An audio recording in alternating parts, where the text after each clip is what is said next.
nobody knows quite yet. Nobody's been able to put it all together. People are starting to form ideas, and as they're formed, we'll let you know. But it certainly is a terrible thing. Has their record otherwise been overlooked for too long? Well, I think a lot of records are overlooked. If you look at Iran, if you look at so many other countries, take a look at Syria.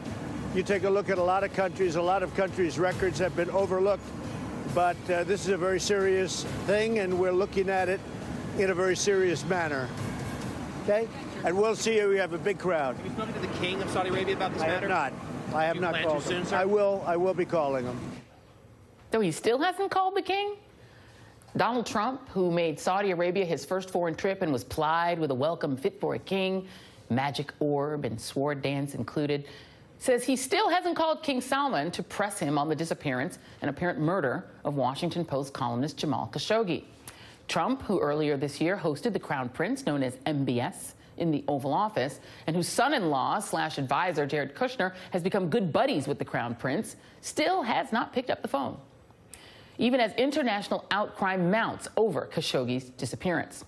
Turkish authorities have told the United States that Turkey has recordings from inside the Saudi consulate in Istanbul that provide evidence that Khashoggi was murdered inside.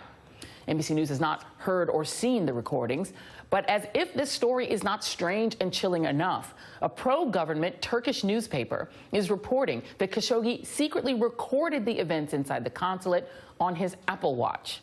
And while private companies are bailing on a Saudi investment conference over this, not so far the Trump administration. I am planning on going at this point. If more information comes out and changes, we could look at that, but I am planning on going.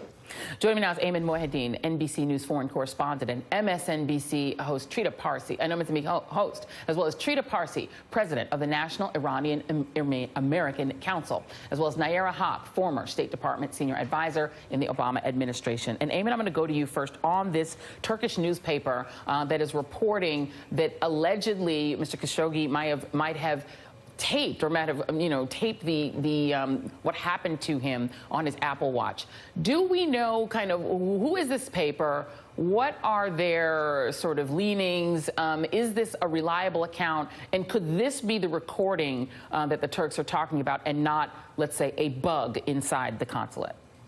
So I think it's important to make the distinction here on a few different fronts. Since the beginning of this story and since these tragic events have begun, the Turkish government, as a matter of policy, has been deliberately disseminating information through the media. They are not providing, let's say, updates every day. They are not police investigation, press briefings, the type that we would normally see. So on one hand, this is a very orchestrated campaign by the government to increase the pressure, to let the world know the kind of information that they have by using friendly media outlets like this Turkish newspaper. And it's important to be clear that the Turkish government right now, for the most part, the media landscape inside the country is very supportive of the current president, Erdogan. There's a lot of criticism directed at Turkey for press freedom. But on this specific story, they have been using their sources to slowly roll out the information that they have with both Western media as well as local Turkish media. And so you should take everything that they are saying with a grain of salt, just for the simple fact that they are not providing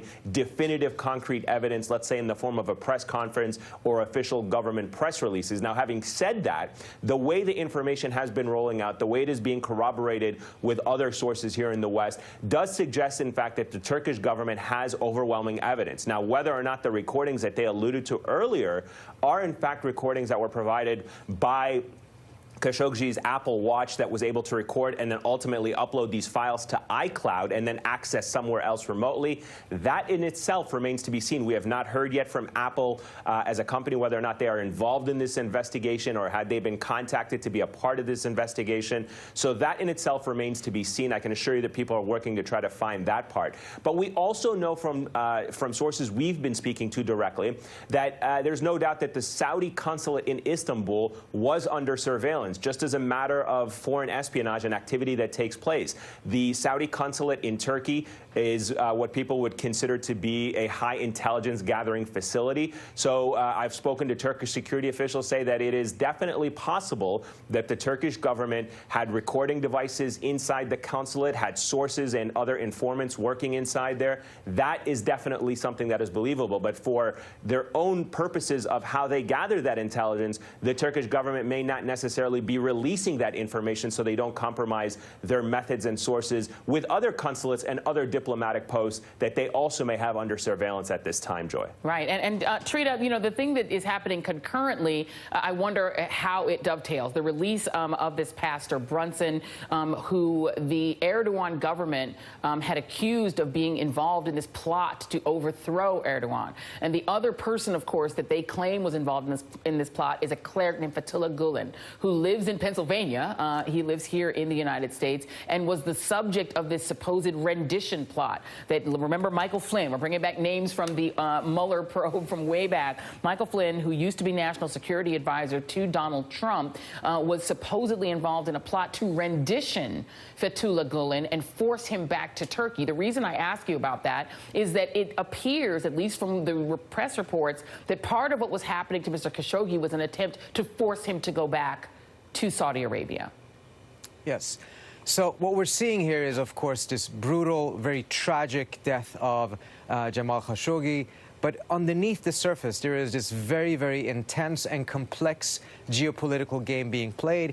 The rules are not clear. The rules are changing. The behavior of many of the actors are changing. And we see very clearly that there is a complexity that the United States itself is involved in when it comes to Turkey, when it comes to what the Turks are doing with the Saudis. All of this is coming together in this specific case. And that is part of the reason, I think, why the Turks actually have not fully released all the information yet, and why they're also engaging in, you know, bringing in Saudi forensic experts there. There is some form of a negotiation going on between the Saudis and the Turks right now, in which the Turks are trying to figure out what can we get out of the Saudis to help them one way or another make this go away. But clearly they're playing a very tough game there because they're not helping make this go away. On the contrary, they're really increasing the pressure on Saudi Arabia right now. And there were sanctions that were imposed supposedly over the arrest of Mr. Brunson. Trump says that there's nothing like that. Not releasing those are not on the table. Nayyera Haq, well, normally in a situation like this was a U.S. resident. Mr. Khashoggi lived in the United States. He worked for the Washington Post.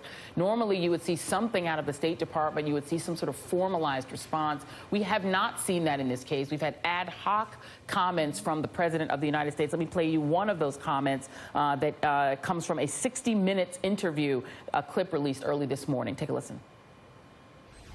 Was he murdered by the Saudis, and did the prince give the order to kill him? Well, nobody knows yet, but we'll probably be able to find out. It's being investigated. It's being looked at very, very strongly. We would be very upset and angry if that were the case. As of this moment, they deny it, and they deny it vehemently. Could it be them? Yes. We're going to get to the bottom of it, and there will be severe punishment. Nayyera, the thing that I heard that's familiar is they deny it, which is what Donald Trump typically says about Vladimir Putin when it comes to election rigging. What do you make of that response from the president?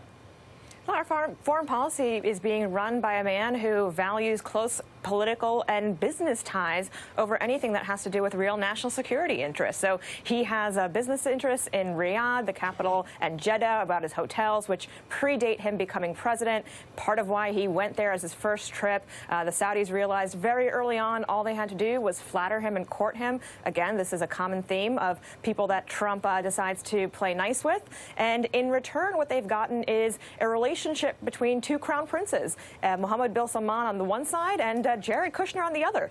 And Jared Kushner is the first person to take a phone call on this. And the Saudis, once this erupted in the media because of intrepid reporting, not because of any information coming from the White House, the Saudis insisted they would only speak with Jared Kushner. They would not talk to Pompeo. They would not talk to Nikki Haley. They talked to Jared Kushner. We did not, in the public, find out about that until several days later. And it is not standard practice for anybody in the administration to have high-level phone calls on hot-button crises issues and not have those read out to the press. So the fact that Jared Kushner is leading this shows that the Trump administration is far more concerned about maintaining its personal relationship with Saudi Arabia than it is about any national security interest for the United States. To stay with you for just a second, Nayyera, you have Karen Attiah, who is Mr. Khashoggi's editor at the Washington Post, hopping mad. She's been tweeting up a storm ever since his disappearance. She tweeted, indeed, Jamal's apparent Saudi murderers have messed with the wrong paper, and in me, the wrong editor. She also tweeted, I'm supposed to be resting, but I'm angry. Saudi money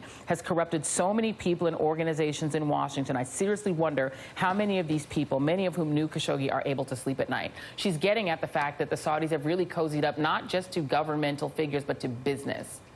Oh, to business and to policymakers. I mean, there was a charm offensive to the tune of millions of dollars that the Saudi Crown Prince conducted last year. And they have unfortunately been able to turn many people to their cause and turn a blind eye to the blatant human rights violations. And we heard that from Donald Trump this week when he was talking about, well, we should be giving them $110 billion. Why not? And that goes to the heart of what is the problem of confronting Saudi extremism. Yeah, Washington Post being much more proactive at this point than the White House in demanding answers in this gentleman's murder. Ayman and Trita will be back our next hour. We're going to talk a lot more about those business interests. Nayyera Haq, thank you very much. And